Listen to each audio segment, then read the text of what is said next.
Hola, ¿cómo les va? Bueno, vamos a hablar un poco de cráneo. Vamos a ver las generalidades de cráneo. La palabra cráneo deriva del griego cráneos, con K, que significa casco o yelmo. Y es una caja ovoidea, ósea obviamente, de aproximadamente 1200 centímetros cúbicos, que se contacta en la parte anterior e inferior con el macizo facial.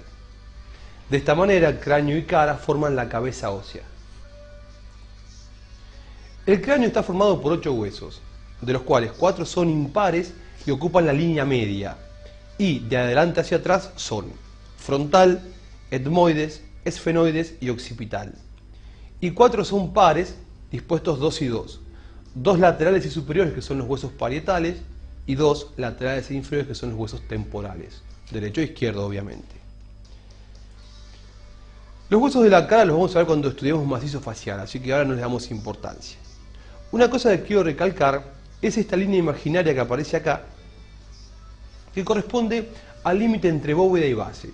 Es una línea arbitraria que va a dividir al cráneo en una parte superior o bóveda y una parte inferior o base. Y los límites son: se inicia en la eminencia frontal media o glabela, toma el arco superciliar, rama ascendente y horizontal del malar, apófisis cigomática, cresta temporal, línea curva occipital superior y termina en la protuberancia occipital externa.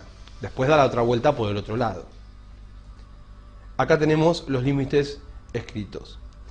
Vemos que de esa línea imaginaria para arriba estamos hablando de bóveda craneana y de esa línea para abajo hablamos de base de cráneo. Bóveda y base pueden ser estudiadas desde afuera, describirlas desde afuera, lo que es una vista exocraneal, o bien hacerlo desde adentro, lo que es una vista endocraneal.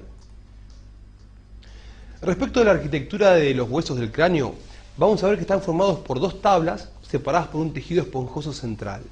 La tabla externa y la tabla interna. Y en el medio el tejido esponjoso que recibe el nombre de diploe. La tabla externa tiene la particularidad de ser lisa y convexa en la bóveda craneana. Fíjense, esto es un cráneo visto de arriba, desde exocráneo. Es lisa y convexa, mientras que en la base del cráneo es anfractuosa con irregularidades, saliencias, espículas, debido a todos los elementos que entran, salen y se insertan en la base del cráneo desde exocráneo. La tabla interna, por el contrario, es más delgada y presenta surcos que reciben el nombre de impresiones digitales y son producto de las arborizaciones de la arteria meningia media, acá se pueden ver, y de las circunvoluciones de los hemisferios cerebrales. Y otra cosa que es necesario destacar cuando hablamos de arquitectura ósea es estos espacios aéreos que tienen los huesos del cráneo, que son los senos paranasales. Lo vemos en huesos como frontal, etmoides en sus masas laterales y cuerpo del esfenoides. Ya lo vamos a ver después cuando estudiemos cara eso. Esta es una base del cráneo vista desde endocráneo. Y acá analizamos los huesos que son impares y medios. De adelante hacia atrás tenemos frontal, que es este. Acá está asomando con la apófisis crista galli, ya de paso se las voy nombrando, el etmoides. Hueso llave de la base del cráneo, el esfenoides, hueso que tiene forma de mariposa. Y por último, el occipital. En trencito, frontal, etmoides, esfenoides y occipital. Y laterales tenemos el temporal hacia abajo, con el peñasco, estructura importante del temporal, y hacia arriba los parietales. Le damos color y acá vemos cómo están distribuidos. División de la base del cráneo desde endocráneo. ¿Qué significa esto? Significa que a los fines didácticos podemos dividir la base del cráneo en 3 zonas. Y lo hacemos por 2 líneas imaginarias. Una, esta primera,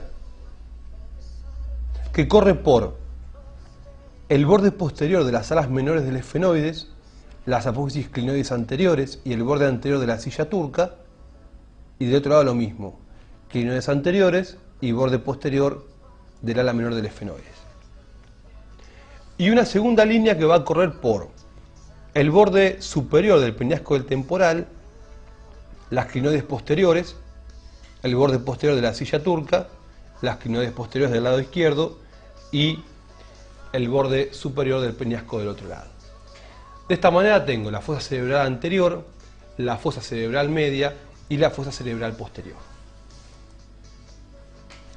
Esta es la base, la bóveda del cráneo vista desde afuera. Esto es anterior, esto es posterior.